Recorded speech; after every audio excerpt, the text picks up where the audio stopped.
It's not uncommon for WWE superstars to leave the company only to return a few years later. We've seen that with the likes of Aleister Black, Rusev, and Andrade. And with Andrade, we also saw what happens when everything goes wrong with a return.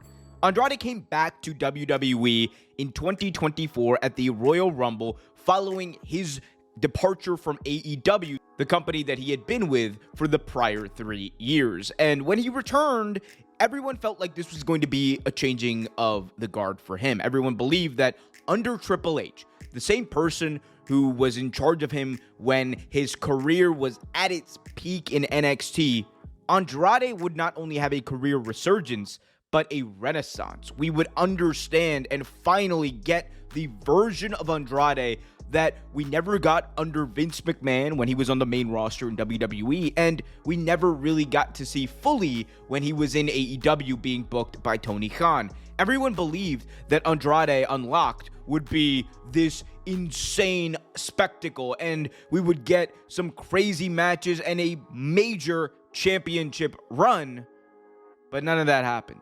Instead, Andrade returned, and despite being featured pretty prominently with the LWO early on, he went on to be sporadically used, and into 2025, he was barely used at all, just being a guy in the background doing some random matches on SmackDown. The perception, the aura, and the vibe of his return were not fully capitalized upon, and that is the failure of Andrade in his second run in WWE.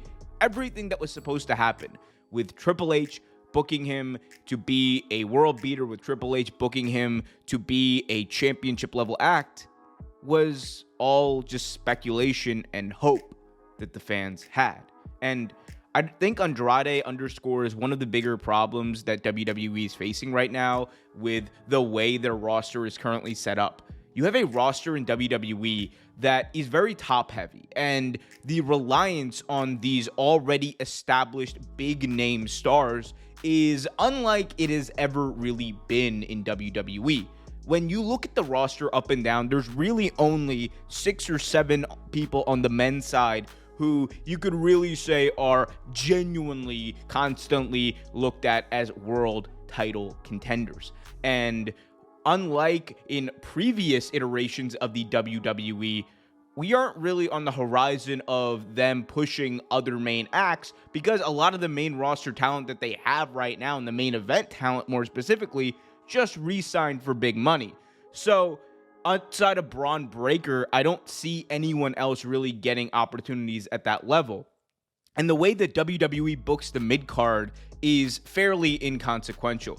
They don't really care about the mid-card. They don't really care about the United States Championship. They don't really care about the Intercontinental Championship on both the men's and women's side.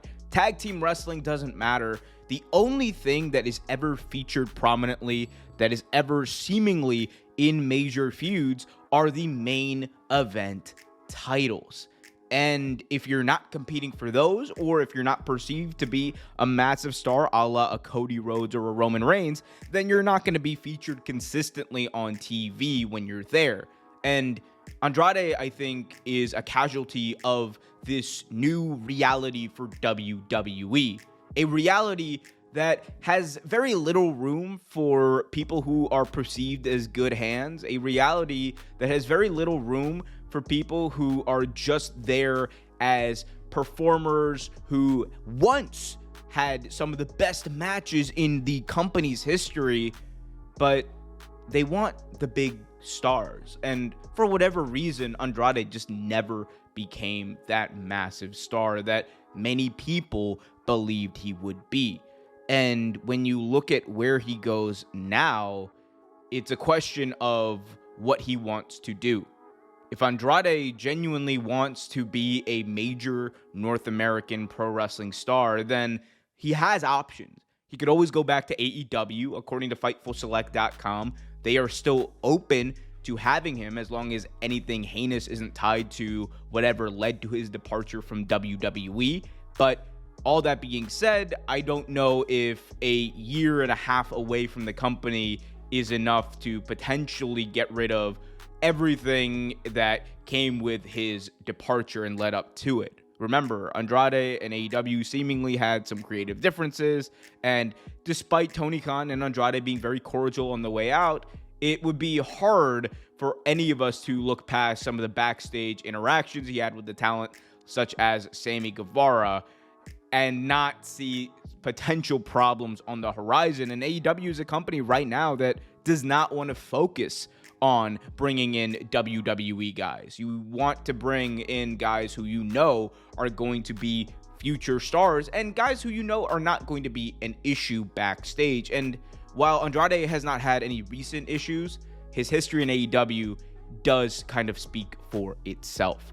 You also have the potential of him joining AAA, which is a WWE aligned product, obviously under the WWE umbrella. But if that was on the horizon, I feel like we would have already seen that happen, and he may have just been demoted to AAA rather than simply being released. And if that is not where he's going to go, CMLL is always there, and obviously they have a bit of an in with AEW, so maybe that's how he gets his foot back in the door there to potentially prove himself. But point is, Andrade is in a weird place in his career where he definitely has options.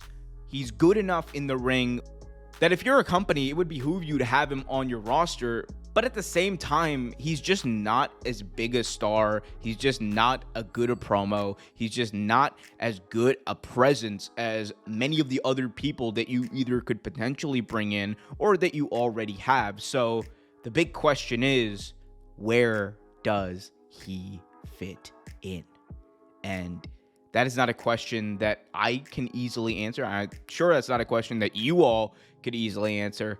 At the end of the day, that's a question that whatever company ends up signing him has to see. And if the answer is that they have a plan to bring in Andrade to launch a potential mid-card title, to maybe even launch into a major program for a big show, I think that's all well and good. But one thing that we've seen in Andrade's career, it's not just good enough to bring him in and let all of that speak for itself. You have to have a plan. He's not a CM Punk who you can just bring in and the aura, the mystique, and the enigma that is Punk will carry it. He is not Roman. He is not Hangman Page. He is not any of the main major players in North American TV right now. And understanding that, to me, will help any company see what they can and can't do with him. In the end, though, I guess we'll all see what's next for Andrade El Idolo.